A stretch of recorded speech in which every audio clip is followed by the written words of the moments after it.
ఈరోజు ఆదోని పట్టణంలోన డిఎస్ఎఫ్ ఆధ్వర్యంలో arts and science కళాశాల ఆధ్వర్యంలో ప్రెస్ మీట్ నిర్వహించడం జరిగింది. మరి ముఖ్య ఉద్దేశం ఏమంటే రేపటి రోజున ఈ రాష్ట్ర ముఖ్యమంత్రి నారా చంద్రబాబు నాయుడు గారు కర్నూలు జిల్లా తుగ్గలి మండలం జొన్నగిరి గ్రామానికి రావడం జరుగుతూ ఉంది. మరి ఏదైతే రాయలసీమ ప్రాంతానికి పూర్తిగా అన్యాయం చేసి రాయలసీమ ప్రాంతంలో అడుగు పెట్టేదానికి అనర్హుడని ఈరోజు ఈ రాష్ట్ర ముఖ్యమంత్రి నారా చంద్రబాబు నాయుడు గారికి తెలియజేస్తా ఉన్నాం. ఈరోజు మీరు ఏ విధంగా అడుగు పెడతా ఉన్నారు?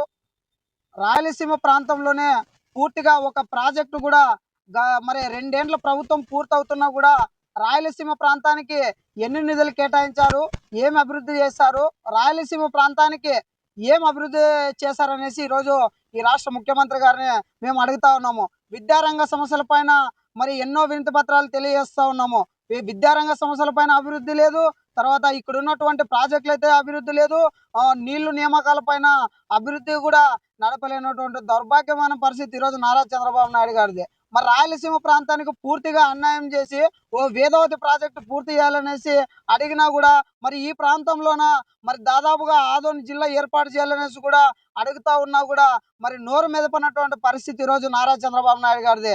మరి ఎమిగనూరు కలగట్ల గ్రామానికి వచ్చినప్పుడు కూడా అడిగినా కూడా మరి ప్రజలు కోరుకుంటే చేస్తామని ఆ రోజు ఆయన చంద్రబాబు నాయుడు గారు ఆ సభలో ప్రాణంగంలో మాట్లాడడం జరిగింది. అయితే దాదాపుగా 225 రోజుల పైన దీక్షా శిబిరాలు కొనసాగుతూ ఉంటే మరి నారా చంద్రబాబు నాయుడు గారికి ఇవన్నీ కనిపించడం లేదా అని మేము ముక్కుసూటిగా అడుగుతా ఉన్నాము. ఈ ప్రాంతం అభివృద్ధి కావాలంటే జిల్లా ఏర్పడితే ఇక్కడ ఉన్నటువంటి విద్యాశాఖ కార్యాలయాలు అయితేనేమి, కలెక్టర్ కార్యాలయాలు అయితేనేమి, ఎస్పీ కార్యాలయాలు అయితేనేమి మరి ఈ 5 నియోజకవర్గాలకు కూడా ప్రాతిపత్తన పరిపాలనకు కూడా సౌలభ్యంగా ఉంటుందనేసి ఈ ప్రాంత ప్రజలంతా కూడా మరి ఎమిగనూరు, ఆలూరు, పత్తికొండ, మరి ఆదోని, మంత్రాలయము ఈ నియోజకవర్గాలన్నీ కూడా గతంలో దశల వారీగా ఉద్యమాలు ఆదోని జిల్లా కోసం చేయడం జరిగింది.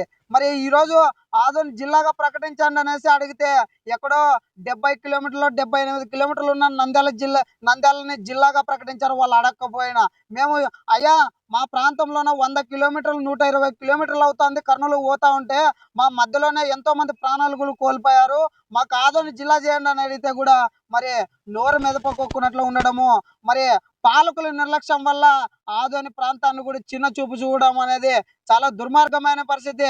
తక్షణమే జొన్నగిరి ప్రాంతంలో వస్తున్నటువంటి నారా చంద్రబాబు నాయుడు గారికి ఆదోని జిల్లా ప్రకటన చేయాలి. అలాగే ఆదోని డివిజన్ లో ఉన్నటువంటి ప్రభుత్వ డిగ్రీ కాలేజీకి సొంత భవనం కేటాయించాలి. ఏదైతే ఆరేకల్ దగ్గర మరి మైనార్టీ ఉర్దూ కళాశాల భవన నిర్మాణం పూర్తి అయింది కానీ మరి సంవత్సరం నుంచి అడ్మిషన్లు కూడా ప్రారంభం చేయాలన్నటువంటి పరిస్థితి ఏర్పడింది. అలాగే మెడికల్ కళాశాల కూడా పూర్తి చేయాలా. మరి రాష్ట్రంలో ఉన్నటువంటి మెడికల్ కాలేజీలన్నీ కూడా పూర్తి చేసి మరి పీపీ విధానాన్ని రద్దు చేసి ప్రభుత్వ ఆధీనంలోనే కొనసాగించకపోతే రాయలసీమ ప్రాంతంలో మీరు అడుగు పెడితే ఖచ్చితంగా డిఎస్ఎఫ్ విద్యార్థి సంఘంగా అడ్డుకొని తీరుతామని ఈ సందర్భంగా ఈ రాష్ట్ర ముఖ్యమంత్రి నారా చంద్రబాబు నాయుడు గారికి హెచ్చరిస్తా ఉన్నాము. నా పేరు ఉదయ్ కుమార్, డిఎస్ఎఫ్ రాష్ట్ర అధ్యక్షుడు.